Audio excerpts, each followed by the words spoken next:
Shalom semuanya, saudara-saudara sekalian, selamat beribadah di gereja Oikos Online. Mari kita siapkan hati kita bersama memuji Tuhan.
Satu kali di sebuah desa terkenal seorang bijak.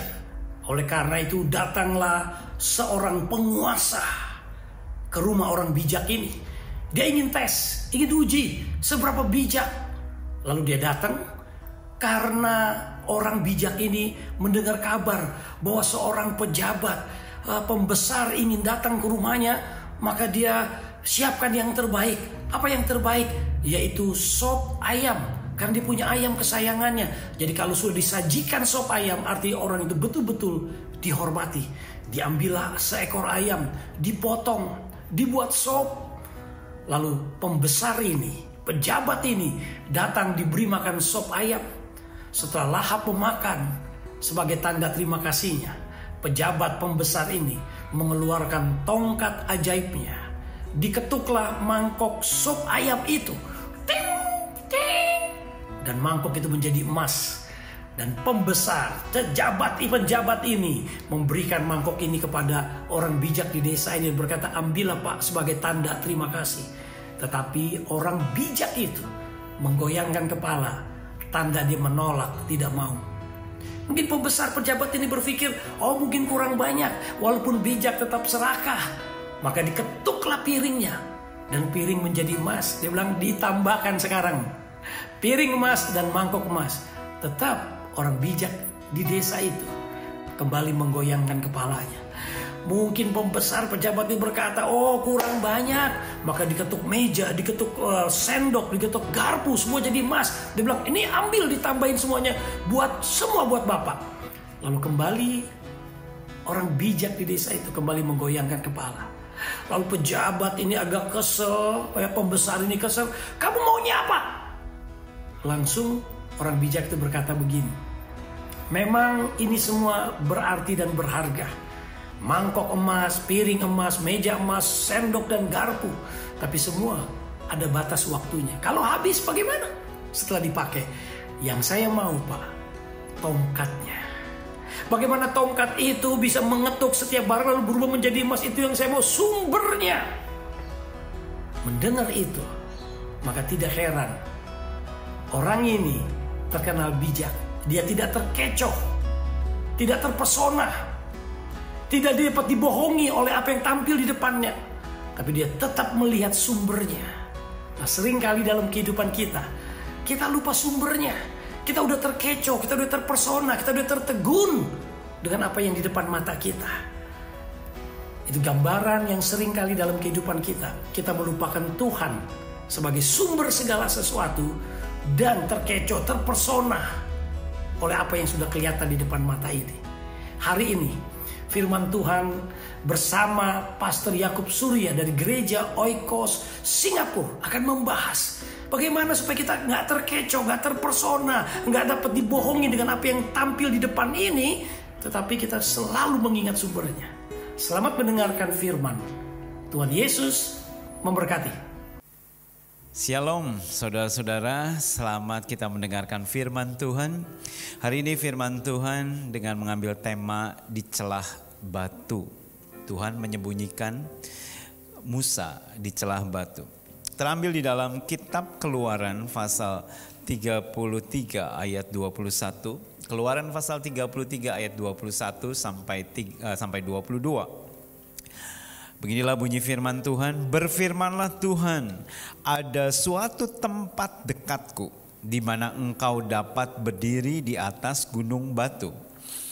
Apabila kemuliaanku lewat, maka aku akan menempatkan engkau dalam lekuk gunung itu, dan aku akan menudungi engkau dengan tanganku sampai aku berjalan lewat. Kisah ini adalah kisah yang sangat luar biasa sekali, di mana ada seorang manusia, dia bisa berdialog atau bercakap-cakap dengan Tuhan dan Tuhan meresponinya. Mereka berbicara muka dengan muka, dengan kata lain mereka berbicara sama seperti kita manusia berbicara. Ini adalah kisah dialog antara Musa dengan Tuhan.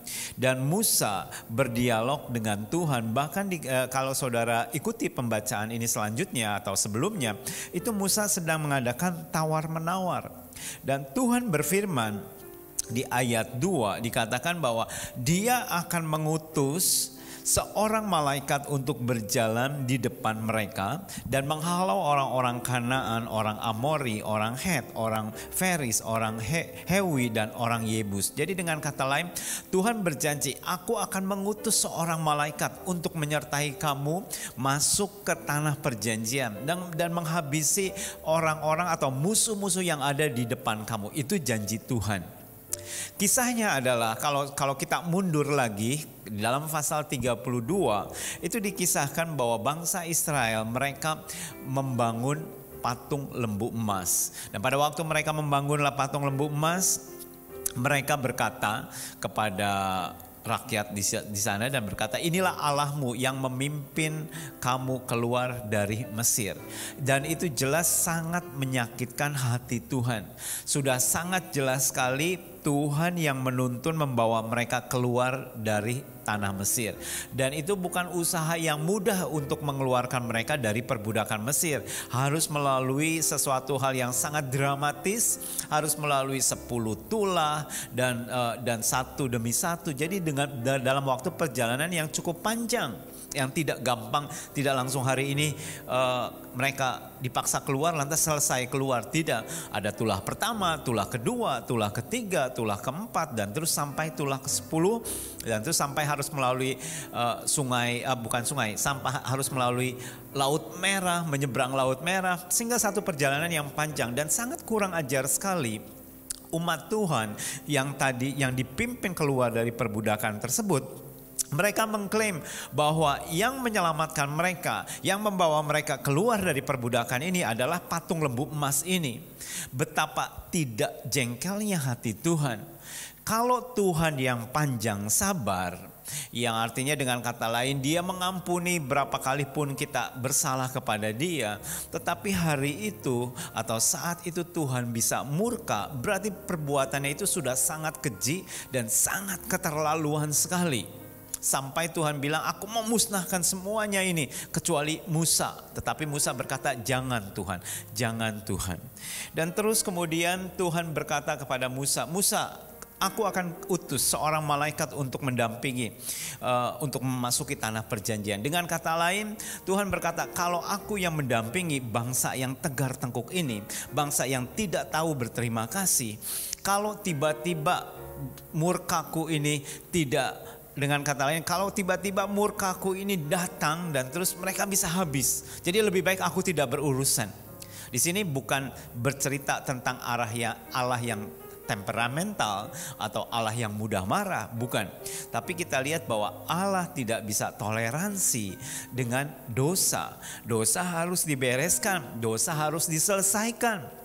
Karena itu Tuhan tidak bisa melihat atau berurusan dengan dosa. Sedangkan orang Israel, mereka dengan sangat gampang ya mereka membangun patung lembu emas dan menyembah, bahkan di hadapan Tuhan lagi. Pada waktu itu Musa sedang ada di gunungnya Tuhan, di gunung Sinai, dan bangsa Israel mereka menyembah patung tersebut di hadapan Tuhan.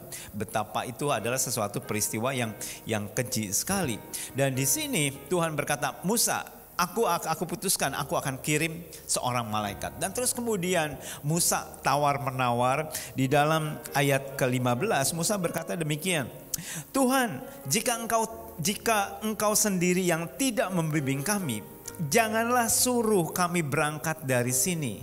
Di sini dengan kata lain Musa berkata, saya nggak mau Tuhan, kamu perintahkan untuk seorang malaikat untuk datang dan menyertai. Saya nggak mau itu Tuhan. Saya mau Tuhan sendiri. Saya mau Tuhan sendiri yang membimbing kami, Tuhan sendiri yang menyertai kami.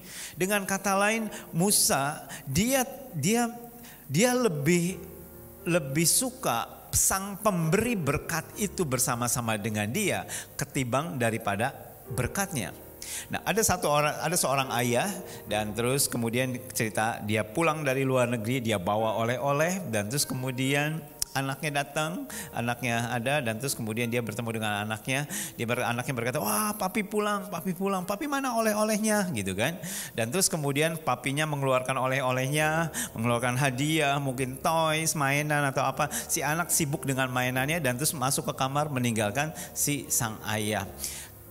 Karena lebih suka daripada pemberiannya ketimbang daripada sang pemberi. Dan tentunya si ayah yang tadinya mungkin katakanlah sudah nggak ketemu seminggu, mungkin 2 minggu, dia kepingin ketemu sama anaknya, pengen nanya ini itu, tetapi si anak lebih suka akan pemberiannya, lebih suka akan kadonya, lebih suka akan hadiahnya. Ya mungkin si ayah itu bisa menjadi sedih. Banyak orang Kristen, mereka lebih suka berkatnya daripada sang pemberi berkat. Mereka meminta jawaban doa, Tuhan tolong saya, beri saya pekerjaan. Dan terus kemudian Tuhan jawab pekerjaan pun diberikan. Saking asiknya dia bekerja, saking asiknya mungkin sangat-sangat sibuknya, sehingga waktu untuk ibadah dia ambil, waktu saat teduh pun tidak sempat lagi, waktu untuk berdoa pun sudah tidak ada waktu lagi. Semuanya sibuk dengan pekerjaannya, mungkin dengan bisnisnya, mungkin dengan keluarga barunya, dan banyak sekali anak-anak Tuhan meminta di dalam doa-doa mereka. Dan saat Tuhan jawab doa tersebut, akhirnya mereka sibuk dengan berkat yang Tuhan berikan saat itu, dan mereka lupa akan Tuhan, mereka lupa akan Sang Pemberi berkat tersebut. Tetapi Musa tidak demikian, sebab Musa berkata demikian, Tuhan, jika Engkau tidak membimbing kami, jika Engkau tidak menuntun kami, janganlah biarkan atau jangan suruh kami berangkat dari sini. Dengan kata lain, Tuhan, saya nggak akan pergi dari sini kecuali Tuhan yang menuntun, kecuali Tuhan yang membimbing, kecuali Tuhan yang menyertai saya. Hal ini sama dengan nenek moyang Musa. Kalau saudara ingat, seorang yang bernama Yakub, ya, pada waktu malam dia bergumul dengan malaikat, dan pada waktu dia bergumul dan terus kemudian malaikatnya berkata, lepaskan aku harus pergi karena hari sudah menjelang siang. Dan terus kemudian kata Yakub, saya tidak akan melepaskan kamu kecuali engkau memberkati aku, kecuali engkau mengurapi aku, kecuali engkau melakukan sesuatu terhadap diriku. Dan terus kemudian malaikat itu memberi satu nama yang baru kepada Yakub. Dan di sini kita lihat kalau kembali ke Musa dia sangat menginginkan Tuhan. Musa sangat menginginkan pemberi berkat itu ketimbang daripada berkatnya. Bagaimana dengan saudara? Apakah saudara lebih terpikat dengan Sang Pemberi berkat atau lebih terpikat terhadap berkatnya, lebih terpikat terhadap hadiahnya, lebih terpikat terhadap hal-hal yang Tuhan berikan di dalam hidup kita daripada Tuhan itu sendiri? Tapi belajar dari Musa lebih suka akan Sang Pemberi berkat. Dan di sini lantas kemudian Musa berkata kepada Tuhan, Tuhan, berikan kemuliaan-Mu, Tuhan beritahukan kemuliaan-Mu, aku ingin melihat, aku ingin merasakannya. Dan Tuhan berkata, tidak ada manusia satupun yang bisa melihat kemuliaan-Ku. Tetapi kalau kamu mau, kalau kamu sangat merindukannya, kalau kamu sangat menginginkannya, maka Tuhan berkata di ayat yang tadi kita baca di ayat 21, Keluaran 33 ayat 21, ada suatu tempat di dekatku. Jadi Tuhan yang menentukan untuk Musa, kamu pengen melihat kemuliaanku, kamu pengen merasakan hadiratku, dan Tuhan berkata, ada suatu tempat di dekatku ini. Di mana engkau berdiri? Di atas batu karang atau di atas gunung batu itu. Ada suatu tempat di situ. Di sini kita lihat bahwa Tuhan yang menentukan, Tuhan yang menunjukkan satu tempat, Tuhan yang menunjukkan satu daerah, Tuhan yang menunjukkan jalannya di mana kita bisa merasakan hadirat Allah, yaitu di gunung batu.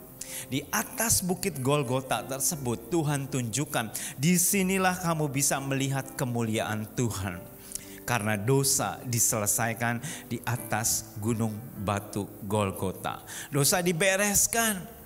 Kehidupan manusia yang tadinya putus asa, kehidupan manusia yang tadinya putus pengharapan, mereka memiliki pengharapan di dalam Kristus. Karena apa? Karena dosa sudah diselesaikan di atas gunung batu tersebut. Dan terus kemudian di sini dikatakan, apabila kemuliaanku lewat, maka aku akan menempatkan engkau di dalam lekuk gunung itu, dan aku akan menudungi engkau dengan tanganku sampai aku berjalan lewat. Jadi dengan kata lain, Tuhan berkata demikian, Musa, nanti kalau aku berjalan, karena Musa ingin sekali merasakan hadirat Allah, ingin sekali melihat kemuliaan Allah. Dan Tuhan berkata, aku akan menaruh kamu di celah batu. Aku akan menaruh kamu di dalam lekuk gunung batu tersebut, dan akan melindungi kamu dengan tanganku. Ada satu lagu yang mengatakan, He hideth my soul in the cleft of the rock. Lagu yang tadi sebelum firman Tuhan dinyanyikan. lagu tersebut dikarang oleh seorang yang bernama Fanny Crosby. Dia seorang hamba Tuhan, seorang anak Tuhan yang Tuhan berikan karunia untuk mengkompos ratusan bahkan ribuan lagu-lagu hymn. Salah satunya adalah lagu He Hideth My Soul in the Cleft of the Rock. Lagu itu diambil dari ayat yang kita baca, yaitu bagaimana Tuhan menaruh Musa di celah batu tersebut dan terus kemudian cover menudungi Musa dengan tangan Allah. Di sini kita lihat kalau Musa berkata, Tuhan kalau engkau tidak berjalan bersama-sama dengan saya, aku tidak mau melangkah. Kenapa? Karena Musa menyadari karena apa yang dikerjakan di depan itu akan sia-sia. Tanpa Tuhan kamu tidak bisa melakukan apa-apa, kata firman Tuhan. Jadi dengan kata lain kita membutuhkan Tuhan. Tema dari gereja Oikos Online tahun ini adalah tentang penyertaan Tuhan. Kita minta penyertaan Tuhan di dalam hidup kita. Tuhan kalau engkau tidak bersama-sama dengan aku tidak berani Tuhan melanjutkan bisnis ini. Aku tidak berani Tuhan untuk mengambil keputusan ini. Kecuali Tuhan yang menyertai aku. Kita butuh bimbingan Tuhan, kita butuh tuntunan Tuhan. Dan Musa berkata demikian. Dan Musa meminta kemuliaan Tuhan untuk diperlihatkan, untuk dia bisa merasakan hadirat Tuhan di dalam kehidupannya. Di sini kita lihat bahwa Tuhan yang berkata, Musa, aku akan menaruh engkau di celah batu, di lekuk gunung batu tersebut. Alasan Musa, alasan Tuhan kenapa Musa ditaruh di celah batu tersebut adalah supaya Musa terhindar daripada mara bahaya pada zaman dahulu. Katakanlah ada seekor pelanduk, entah mungkin kelinci atau binatang-binatang kecil, pada saat mereka dikejar-kejar oleh singa atau dikejar-kejar oleh binatang buas, maka binatang ini, katakanlah seekor kelinci, dia bisa masuk ke celah batu dan berlindung di sana. Dan singa tidak bisa masuk ke sana, macan mungkin tidak bisa masuk juga, binatang yang lebih besar tidak bisa masuk sana, maka si kelinci tersebut dia aman di sana. Kenapa? Ada perlindungan di celah batu tersebut, di mana yang tadi mau memangsa dia tidak bisa melakukan perbuatannya tersebut. Hidupnya aman di celah batu. Dan ini adalah menjadi satu gambaran. Musa ditaruh oleh Tuhan di celah batu tersebut, dan terus kemudian ada tangan Tuhan yang mengcover, ada tangan Tuhan yang menudungi Musa sehingga Musa terhindar daripada mara bahaya ataupun malapetaka atau bahkan maut sekalipun. Binatang-binatang di padang pasir atau di padang gurun, pada waktu ada badai, pada waktu ada hal-hal yang membahayakan, entah mungkin cuaca yang berubah dan terus kemudian badai pasir, mereka masuk ke celah batu tersebut dan mereka merasa aman. Di celah batu itu pada waktu Tuhan menaruh Musa, di sana Tuhan menudungi Musa dengan tangannya. Tuhan melindungi Musa dan Tuhan ingin menaruh saudara di celah batu tersebut. Dan Tuhan ingin mengcover, melindungi saudara dan saya dengan tangan kasih-Nya. Kalau kita lihat situasi yang sekarang, zaman sekarang, ada gonjang-ganjing masalah ekonomi, masalah politik, masalah sosial, masalah budaya, dan perubahan yang besar sekali akibat pandemi COVID-19 ini. Itu merubah tatanan atau susunan yang tadinya oke, dan itu semua menjadi berbeda. Saudara tidak bisa traveling sesukamu. Saudara mungkin harus melakukan banyak protokol kesehatan. Kita tidak bisa sebebas dahulu. Bahkan beribadah pun tidak bisa sebebas dahulu. Ada aturan-aturan yang harus kita lakukan. Dan tidak ada jaminan untuk hari esok. Hari esok akan lebih baik? Belum tentu. Vaksin sudah ditemukan? Iya. Tapi bagaimana kalau ada virus baru lagi yang mungkin lebih ganas dari ini? Masakan kita setiap kali ada virus baru lantas kemudian kita harus tunggu vaksin yang baru, tunggu lagi ada lagi virus yang baru lagi yang mungkin ada orang jahat yang menciptakan atau membuatnya dan ingin membuat kekacauan, terus kemudian kita harus isolasi lagi, harus menemukan vaksin lagi, dan itu akan menjadi hal yang melelahkan sekali. Kita membutuhkan hadirat Tuhan. Kita membutuhkan tuntunan Tuhan. Kita membutuhkan perlindungan Tuhan, tangan Tuhan. Dan di mana tangan Tuhan itu kita dapatkan? Di celah batu. Tidak secara kebetulan Yesus dikuburkan di celah batu. Yesus dikuburkan di Bukit Golgota. Ada kubur batu yang kosong di sana, milik dari Yusuf Arimatea. Dan Yesus ditaruh di celah batu tersebut.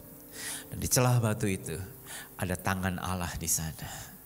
Hidupmu tidak tersembunyi dari Allah. Kalau saudara hidupmu ditaruh di celah batu tersebut, ada tangan Tuhan di sana.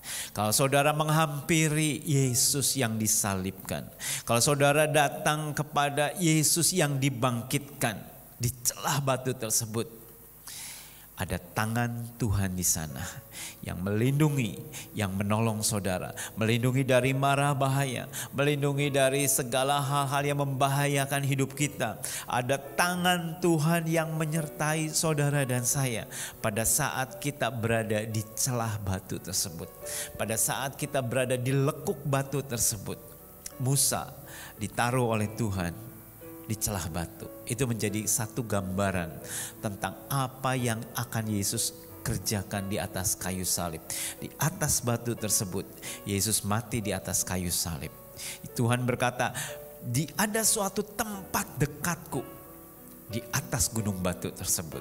Ini mengacu tentang Bukit Golgota. Celah batu adalah berbicara juga tentang kubur Yesus, di mana Yesus dikuburkan di antara bukit batu tersebut. Dan di sana ada tangan Tuhan. Kalau kita datang kepada Tuhan, ada tangan Tuhan yang menudungi saudara. Ada tangan Tuhan yang melindungi saudara dan saya. Dan biarlah hari ini kita datang kepada Tuhan.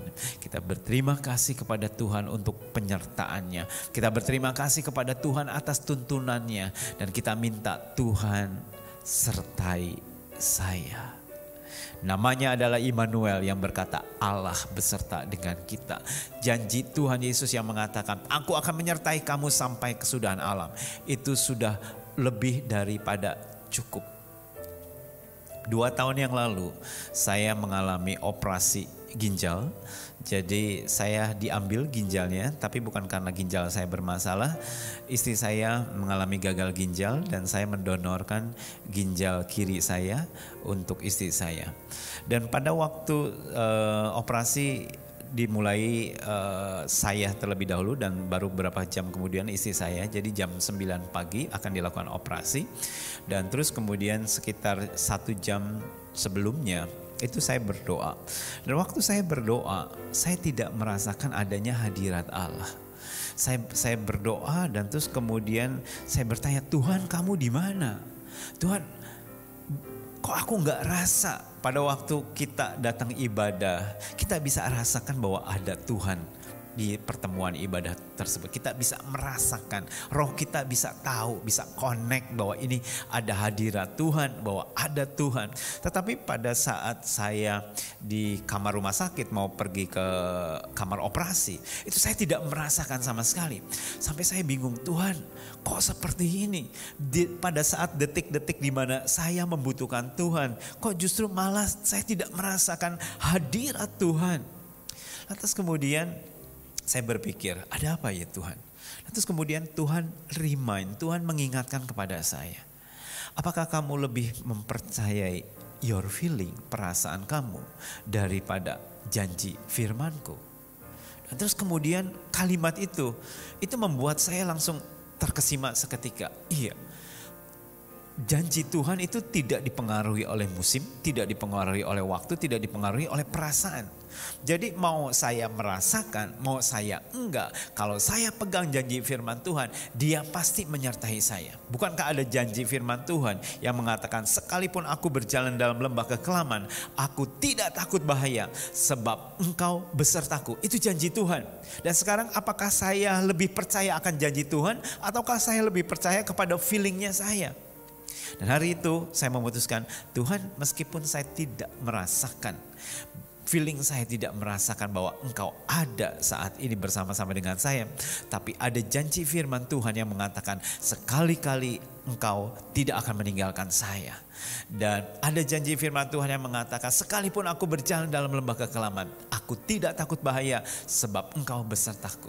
Dan setelah saya klaim janji tersebut dan saya kutip, saya imani, saya ulangi lagi di dalam hati dan dalam pikiran saya lebih tenang. Pada waktu masuk meja operasi semuanya berjalan dengan baik. Bahkan sampai saat ini setelah 2 tahun saya masih oke dan istri saya juga sehat. Kami berdua tetap melayani Tuhan. Penyertaan Tuhan, kita membutuhkan penyertaan Tuhan. Hari ini biar kita berdoa meminta penyertaan Tuhan. Biar kita datang kepada Tuhan, minta tangan Tuhan melindungi kita. Dan biar hari ini kita datang ke Bukit Golgota, bukit batu yang Tuhan tunjuk untuk kita ada di sana. Dan Tuhan akan menaruh saudara dan saya di celah batu untuk kita terhindar daripada malapetaka, terhindar daripada mara bahaya. Amin. Tuhan memberkati saudara sekalian. Ya, saudara-saudara, mari kita tundukkan kepala dan kita merenungkan akan firman Tuhan. Kalau Musa berkata kepada Tuhan, Tuhan, jikalau Engkau tidak berserta dengan kami tidak akan beranjak dari sini. Dan kita juga bisa berkata kepada Tuhan, Tuhan sertai kami. Kalau Musa ditaruh di antara celah batu dan ada tangan Tuhan yang menudunginya. Dan hari ini ada tangan Tuhan yang siap menudungi saudara-saudara sekalian, terlindung daripada mara bahaya atau apapun juga. Musa ditaruh di celah batu. Begitu juga hidup kita ditaruh di antara celah batu di Bukit Golgota. Disitulah ada tangan Tuhan yang menudungi saudara dan saya. Haleluya. Kita angkat pujian ini dan kita masuk dalam doa.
Tuhan yang baik, kami berterima kasih Tuhan buat ada tangan Tuhan yang menudungi kami, yang menjaga kami, menyelamatkan kami.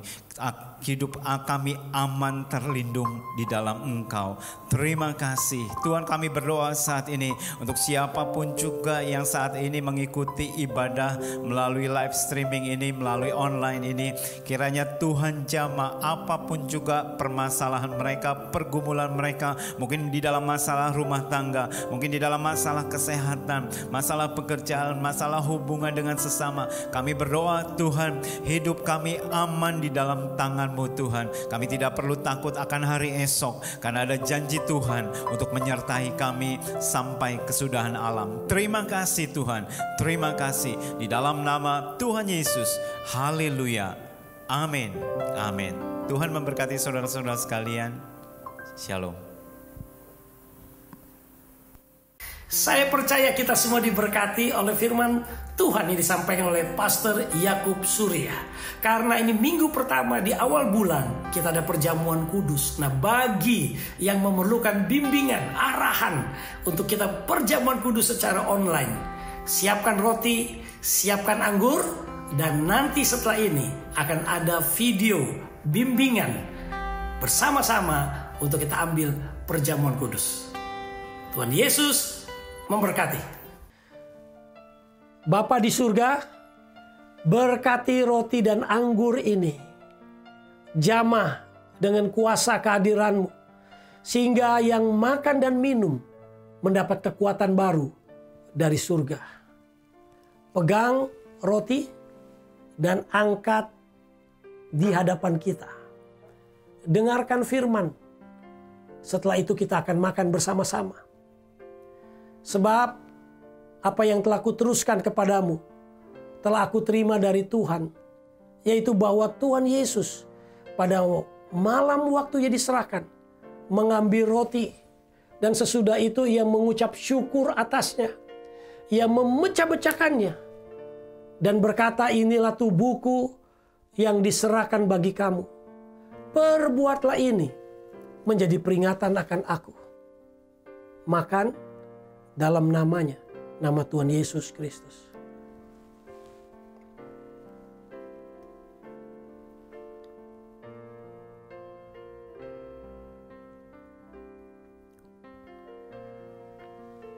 Pegang gelas anggur, angkat di hadapan kita, dengarkan firman.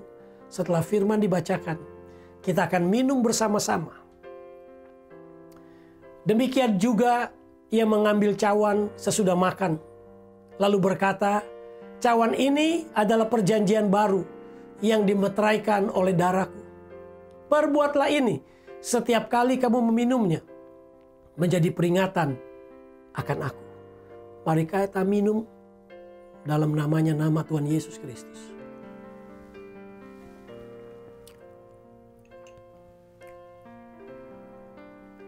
Bapa, terima kasih buat penyertaan-Mu kepada kami anak-anak-Mu sampai hari ini. Kami boleh merasakan penyertaan-Mu. Jika ada di antara kami tidak percaya atau belum percaya akan penyertaan-Mu yang begitu nyata, Engkau jamah, dan Engkau sendiri yang mampu dan sanggup meyakinkan dan bertindak. Hamba menyerahkan setiap jiwa-jiwa yang oleh anugerah-Mu diizinkan mendengar firman Tuhan. Biar Tuhan berkati mereka semua dalam nama Tuhan, yaitu Tuhan Yesus Kristus. Amin. Tuhan memberkati. Selamat hari Minggu.